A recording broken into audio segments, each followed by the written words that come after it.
The Osmo 360 from DJI is their first 360-degree camera. I've been very impressed with it so far. One thing I realized though is that when you're in the 360-degree mode, there's a bunch of different modes, and one of them is called the Vortex mode. Now I had no idea what this was all about until I realized they actually have an additional accessory, and it's called the Vortex rotating handle.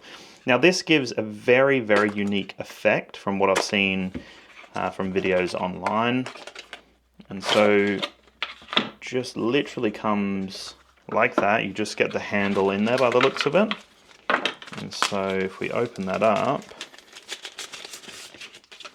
there we go. So it's a very basic handle. There's two 1/4 inch screws here, so you can screw it off to the side or on top here. And the thing that's great about this camera is that you can mount it in with a 1/4 inch screw.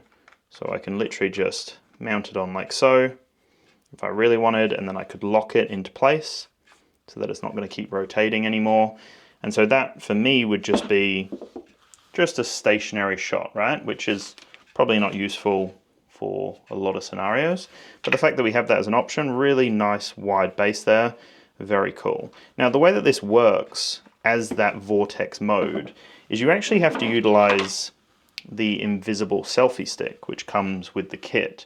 Now what you would do is you would mount this onto the side here, onto this side plate, like so. You would then magnetically connect on the Osmo. So that's now connected on like so, and it's kind of hard to get it in the frame, but you can see it's on a bit of an angle there and it's mounted like so. So at this stage I can't do anything, but there is this locking mechanism here. So straight when I unscrew this, you can see there's a little lock icon. So straight when I unscrew this, it now means that this top section can now spin fully around. So it's kind of hard to show on the desk here, but if I was to just hold it down here, that's me moving, you know, left to right. It will just move really on any sort of angle that I want it to. So the idea is you hold it above your head, put it in that Vortex mode, and then you just start spinning it. So what I'm going to do is I'm just going to record one now, and then I'll play it back for you just so you can see it. Just give me 1 second. Alright, so that's me just spinning it above my head. We'll now bring it into the frame and see what that looks like. There we go. Just spinning it above my head. So that's the effect there. You can see I'm just spinning it, and it creates that really, really unique perspective as it's just spinning around. So it's that simple. You literally just hold it on the base here. You make sure that this section here is unlocked. So if it is locked, for example, it's just a very simple screwing mechanism. It's now locked in place. That won't move. See how I can move my hand, nothing happens. Straight when I loosen it by going to the right, is it, or the left? Just give me a second. Bit awkward to get this into the frame. Sorry, guys. But if I was to get this into place, and then loosen this like so, there we go.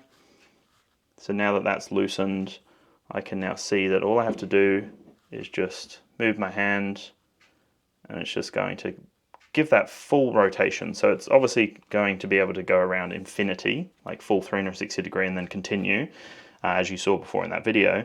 But it's a simple little design. You just need the invisible selfie stick, and then you need this guy as well. So let me just remove it so you can see it all in the frame.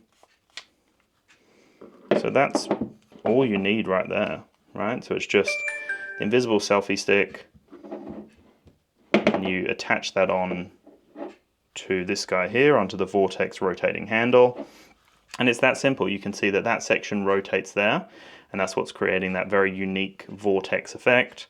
And then you just have the option to tighten it if you don't want it to rotate, like so, and then you can mount the camera on top and just have a static shot like so. You can just hold it like that if you don't want the whole selfie stick. And then you can also extend out the legs to have a really wide base tripod as well, little mini tripod. That actually is really cool. I can't wait to test this out properly and see what kind of perspectives we can get.